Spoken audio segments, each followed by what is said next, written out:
I've shown you the restoration of the Roman Empire and the very center of it in Strasbourg. Now, I want you to come with me and we're going to show you the second part where we explain the book of Revelation, and I'm going to take you now into Brussels, and I want you to see what Revelation is speaking about of the Scarlet Woman and the Beast.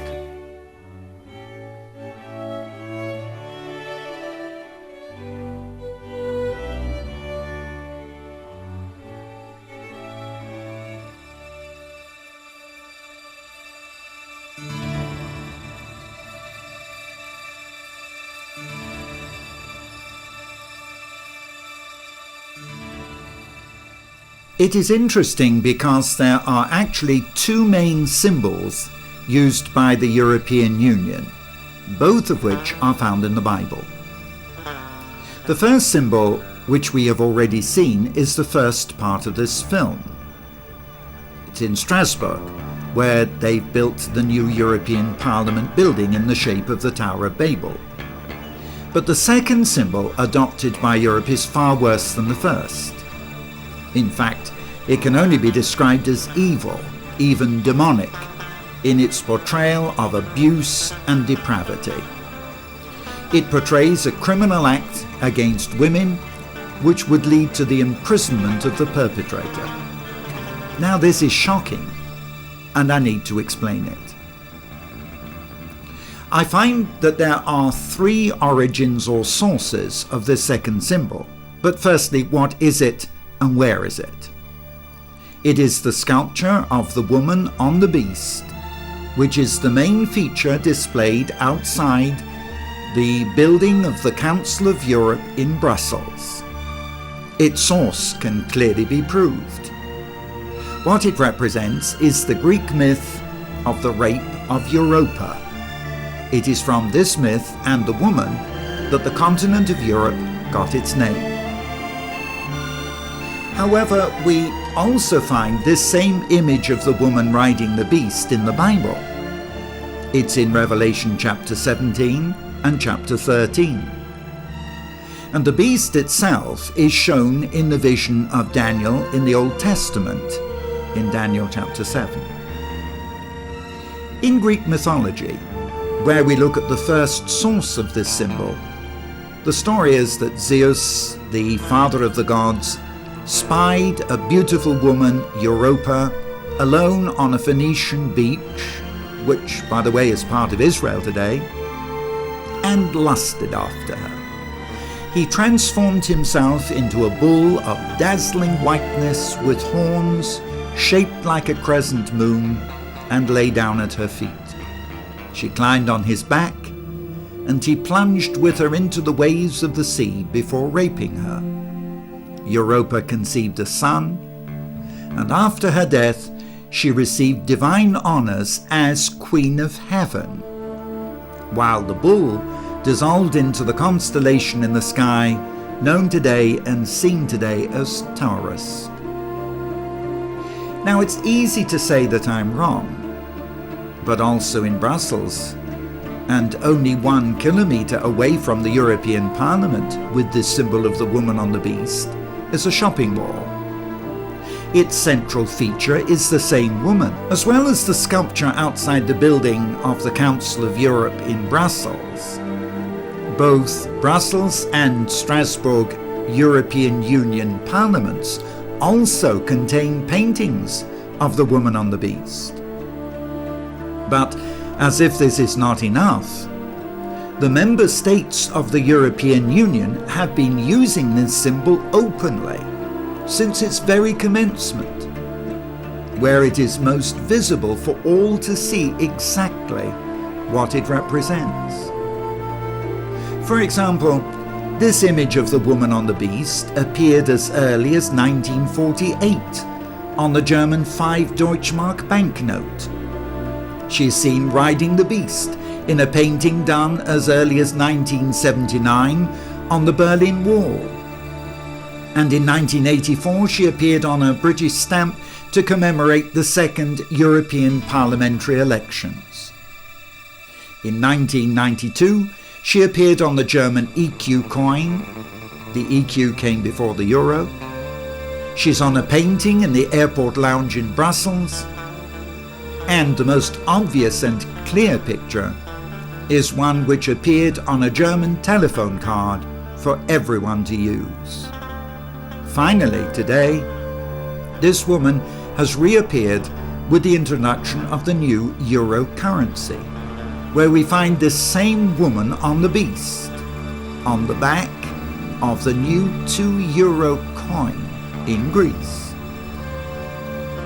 This makes us ask the question, are the perpetrators of the European Union trying to tell us something? Are they suggesting that Europe today is being raped? If so, is it politically or financially or spiritually? And by whom? But I also referred to the Bible, where in Revelation 17, this woman is clearly shown as a prostitute sitting on a beast. Here clearly described as having 7 heads and 10 horns. I will explain this later.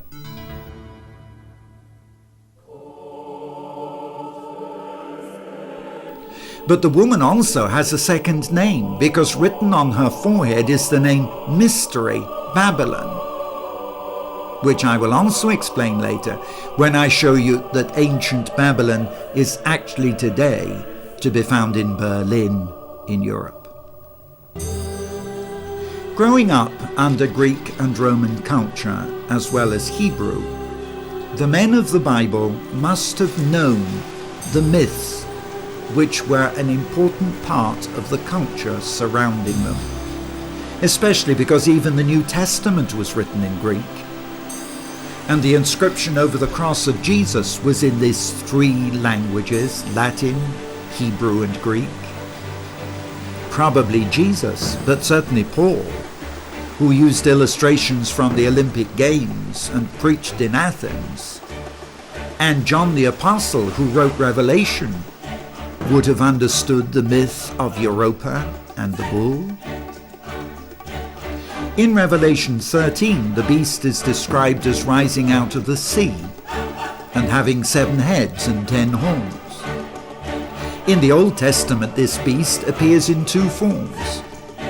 The first in Daniel 7, whereas the 4th king or kingdom, it also has 10 horns. But the most significant is the one which I will explain next.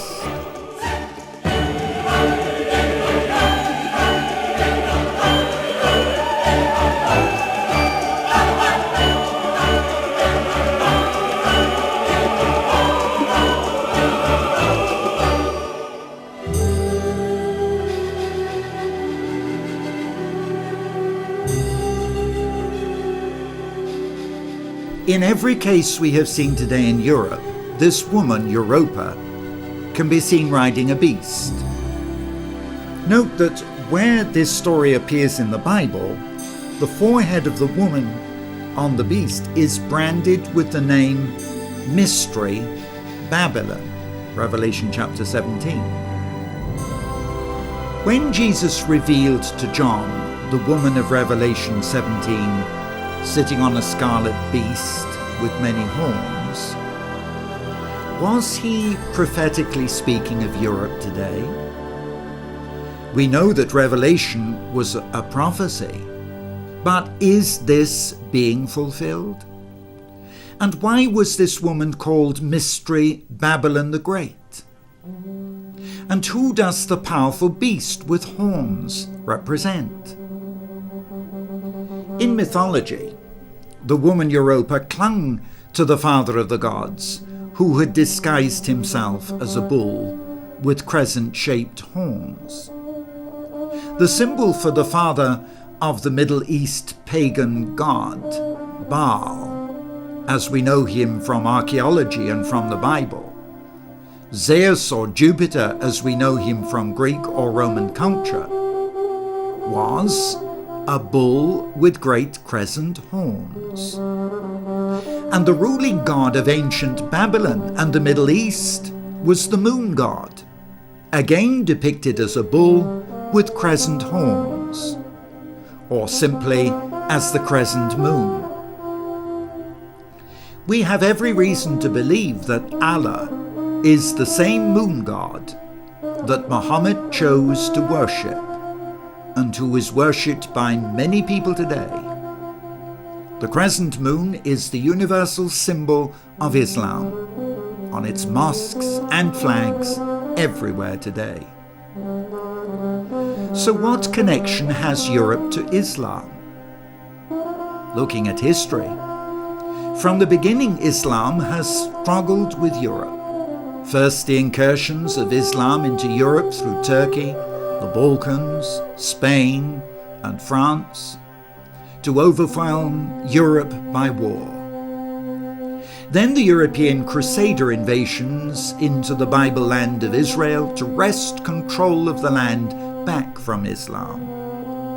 Then, 100 years ago, oil was found in the Middle East, making the Islamic nations politically and economically the most powerful and desirable on earth. A violent union between Europe and Islam began. In World War I, the European armies fought each other in the Middle East. In 1917, when the French and the British were driving the occupied Turks and Germans out of Israel and Jerusalem and the surrounding lands, the British government cut deals with both Jew and Arab to gain maximum support, laying the foundation of today's conflicts. Britain promised, first to the Jews through Lord Balfour, to view with favour the establishment in Palestine of a national home for the Jewish people, and second to the Arabs, through the British Commissioner in Egypt, to recognise and support the independence of the Arabs from the Turks. This violent union of Europe and the lands of Islam began in World War I, took another twist in World War II. On the 30th of November 1941, the Muslim Grand Mufti of Jerusalem met with Hitler to make a covenant. The Muslim Arabs would give their support to Hitler's war on condition that after eradicating the Jews in Europe, Hitler would then eradicate the Jewish national homeland in Palestine. Arafat, with whom Europe deals today, is the grandnephew of that Grand Mufti who made this covenant with Hitler. Since World War II, the union between Islam and Europe has continued. A peaceful invasion of Europe has taken place. Migrant workers and refugees have been welcomed in. Germany has 3 million Muslim Turks. France has 5 million North African Muslims. And Britain has 2 million Muslims from her former colonies and elsewhere. Islam is the second largest and fastest growing religion in Britain today. Europe has been penetrated extensively. Islam welcomed liberally. Land donated freely for her mosques and schools. And whilst European culture is suppressed in Islamic countries, and the practice of the Christian faith forbidden by law, in our European countries, we are afraid to offend Islam.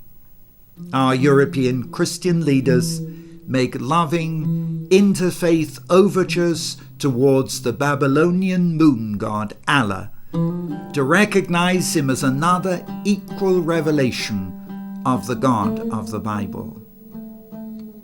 Europe, Islam, and Israel.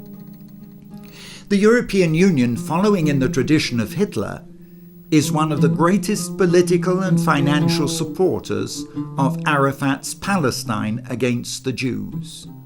Europe, month by month, bankrolls Arafat's terrorist organizations to the tune of tens of millions of dollars from the European taxpayer's pocket. Is Europe, the woman, about to be raped by the bull Islam she is riding?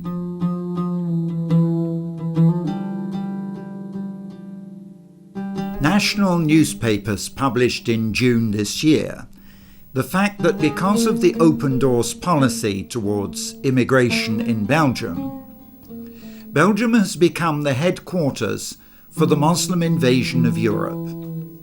Control of the militant Al-Qaeda forces is being concentrated here, where the Centre for the Control of the European Union, Brussels, is. This is the place we are in today, spiritually.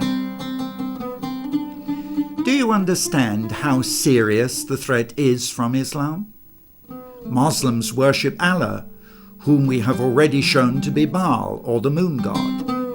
Yet in the West they are invited to take part in interfaith services.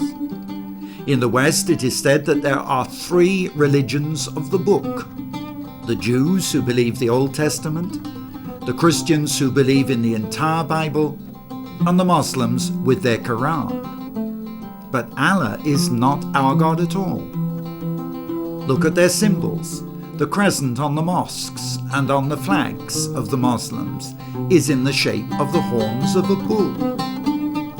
It appears they are worshipping Baal, a bull, who is the devil himself. Then when you compare with the symbolism from Revelation chapter 13 and 17, the rape of Europe by the beast, again the beast is significant because of its horns.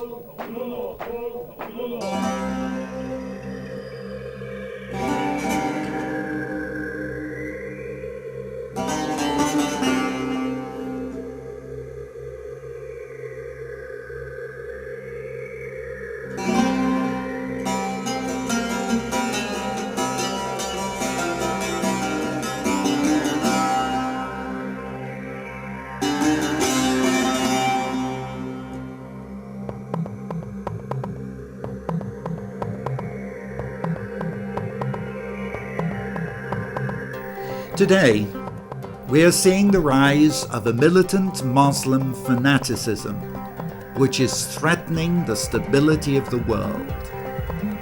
President Bush recognized this in his declaration of a war against terrorism. And it is not just a question in Israel of the conflict being over territory. The fact is that the Muslims intend to destroy Israel totally. But they may have to destroy America first, because America is the strength behind Israel. They not only want Jerusalem or the so-called occupied territories, they will not rest until every Jew is massacred and out of the land. And after Israel, the next enemy is the church. Militant Muslims hate the cross. They hate every Christian symbol. Even now, all over the world, wherever they see Christian symbols, they're building mosques to show the ascendancy of Islam over the Christian faith. This is part of the great battle we are in the last days. It's serious, and we need to pray. Saudi Arabia has been building mosques worldwide, even where there are few Muslims. Yet in Saudi Arabia, you can be jailed for having a Bible, and no churches can be built there. When the city of Rome allowed the building of a mosque near the Vatican, Saudi press saw this as a surrender to Islam. The West may practice interfaith and invite leading imams into Christian cathedrals and churches, but the Islamic cities of Mecca and Medina, and now the Temple Mount in Jerusalem, are forbidden to anyone who does not practice Islam.